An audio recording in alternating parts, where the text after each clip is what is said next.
안녕하세요. 새날을 허락하신 하나님을 찬양합니다. 다 같이 우리 기도드리겠습니다. 생명의 주관자가 되시는 천능과 없신 아버지 하나님, 지난밤에도 하나님의 양날개 밑에 편히 안식을 누리게 하시고 새날 새아침 하나님의 말씀과 은혜로 하루를 다시금 열어갈 수 있도록 은혜 베풀어 주시오니 감사합니다. 오늘도 허락하신 이날 하나님의 영광을 위하여 하루를 사용할 수 있도록 하나님 역사하여 주시옵소서. 오늘의 삶의 모든 여정, 크고 작은 일들이 있을진데 다 하나님께 맡깁니다. 은혜 가운데 합력하여 선을 이룰 수 있는 귀한 날 되어질 줄로 믿사옵고 예수님 이름으로 기도하옵나이다. 아멘. 이 시간 우리에게 주신 하나님 말씀은 잠언서 27장 1절로 10절까지 제가 읽어드리겠습니다. 너는 내일 일을 자랑하지 말라. 하루 동안에 무슨 일이 일어날는지 내가 알 수 없음이니라. 타인이 너를 칭찬하게 하고 내 입으로는 하지 말며 외인이 너를 칭찬하게 하고 내 입술로는 하지 말지니라. 돌은 무겁고 모래도 가볍지 아니하거니와 미련한 자의 분노는 이 돌보다 무거우니라. 부는 잔인하고 노는 창수 같거니와 투기 앞에야 누가 서리요. 면책은 숨은 사람보다 나으니라. 친구의 아픈 책망은 충직으로 말미암는 것이나 온수의 잦은 입맞춤은 거짓에서 난 것이니라. 배부른 자는 꿀이라도 싫어하고 줄인 자에게는 쓴 것이라도 다니라. 고향을 떠나 유리하는 사람은 보금자리를 떠나 떠도는 새와 같으니라. 기름과 향이 사람의 마음을 즐겁게 하나니 친구의 충성된 공구가 이와 같이 아름다우니라. 내 친구와 내 아비의 친구를 버리지 말며 내 환난 날의 형제의 집에 들어가지 말지어다. 가까운 이웃이 먼 형제보다 나으니라. 아멘. 네, 방금 읽어드린 말씀을 중심으로 해서 하나님의 오묘한 섭리에 대하여라는 주제로 하나님의 말씀을 강론할 때 여러분 모두에게 크신 은혜와 깨달음의 시간이 되어지기를 주님의 이름으로 축복합니다. 오늘 본문은 꿈과 자랑이 헛되고 무익하다고 우리에게 교훈을 하고 있습니다. 본문을 통해 어떤 것이 무익한 꿈이며 헛된 자랑인지 곰곰이 한번 살펴볼 수 있는 귀한 시간이 되어지기를 원합니다. 우리는 하루하루 인생의 생명의 주인 되신 하나님 앞에서 마지막 날이라는 사실을 깨닫고 살아가는 지혜로운 인생이 다 되어지기를 바랍니다. 1절 말씀대로 우리는 내일 일을 자랑할 수 없습니다.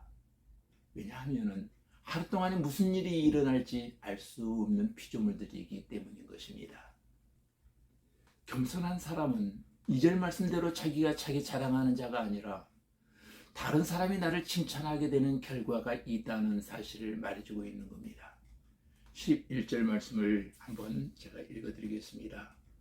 내 아들아 지혜를 얻고 내 마음을 기쁘게 하라. 그리하면 너를 비방하는 자에게 내가 대답할 수 있으리라. 아멘.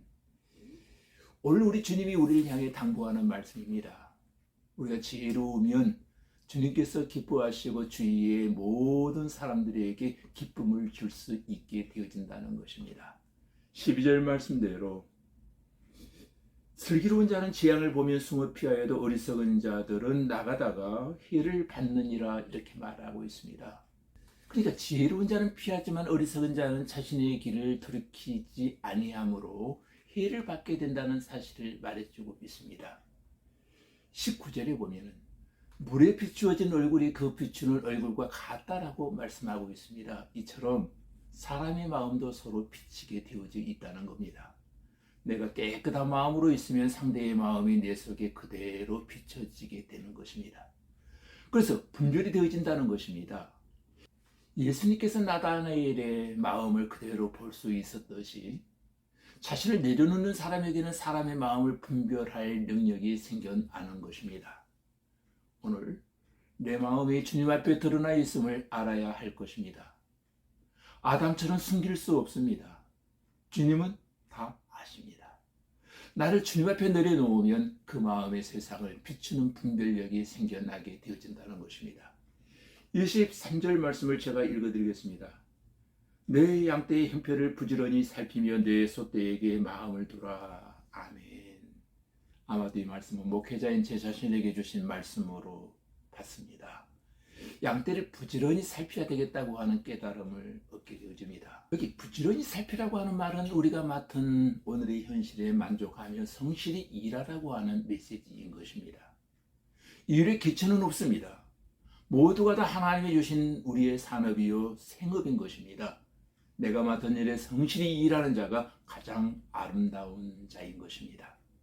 하나님께서 목동 다윗을 쓰시게 된 이유가 무엇일까요? 바로 하나님의 마음에 합당한 사람으로 인정받았기 때문인 것입니다. 다윗이 무엇을 할 때 하나님이 그를 유심히 보셨을까요? 바로 양치기를 할 때였습니다. 어릴 때였습니다. 이 점이 매우 중요합니다.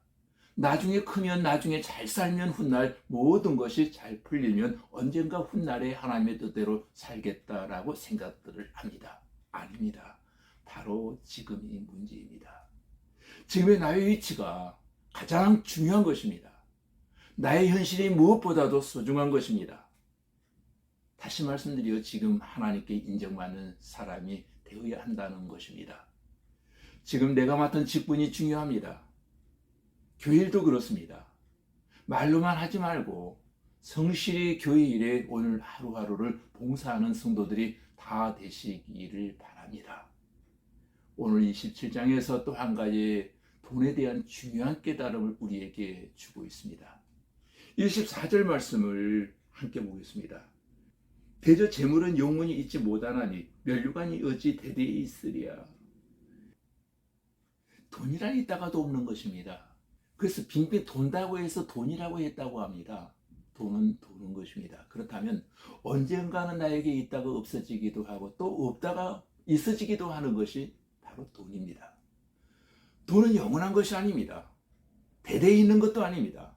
이 말은 돈이란 있을 때 잘 써야 한다는 말이기도 합니다.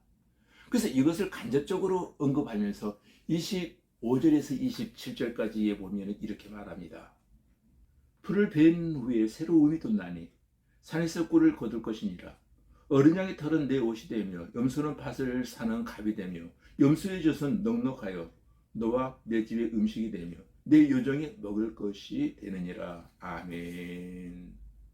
여러분, 돈을 쓰면 생기는 것이라고 했습니다. 풀은 베고 나면 새로 우미 돋아서 꿀을 거두는 것과 마찬가지로 돈은 잘 쓰고 나면 또 하나님이 채워주시겠다는 그런 내용이기도 합니다. 여러분이 하나님 앞에 드려지는 것은 반드시 더 많은 것으로 하나님이 꼭 채워주실 줄로 저는 믿습니다. 성실하게 살면서 주님의 일에 크게 쓰임받는 천국 백성들이 다 되어지기를 주님의 이름으로 축원합니다. 우리 다 같이 기도드리겠습니다. 전능하신 창조주 하나님 아버지, 내일 일을 알 수 없으며 하루에 무슨 일이 일어날는지 알 수 없는 연약한 피조물들인 나그네 인생들이 창조주 하나님을 의지하며 하나님을 기쁘시게 드리는 지혜로운 성도들이 다 되어지기를 원합니다. 주님 앞에 다 드러나 있는 내 마음을 볼 수 있는 맑은 영성을 내게 허락하여 주시고 선한 것과 악한 것을 분별할 수 있는 분별력을 또한 내게 허락하시고 내게 맡겨주신 직분과 삶의 터전에서 하루하루를 성실하게 최선을 다해 살아가는 아름다운 성도들이 되게 하여 주시고 하나님의 마음에 합당한 사람들로 인정받고 쓰임받는 복된 성도들이 다 되어지기를 원합니다. 하나님, 재물은 영원한 것이 아니므로 주님 일에 잘 사용할 수 있는 선한 지혜와 능력을 우리에게 허락하여 주시고 쓰여진 것마다 하나님 채워주시고 축복이 날마다 따르게 하시고 성실하게 살면서 주님 일에 크게 쓰임받는 천국 백성들이 다 되게 하여 주시옵소서. 예수님 이름으로 기도하옵나이다. 아멘.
아멘.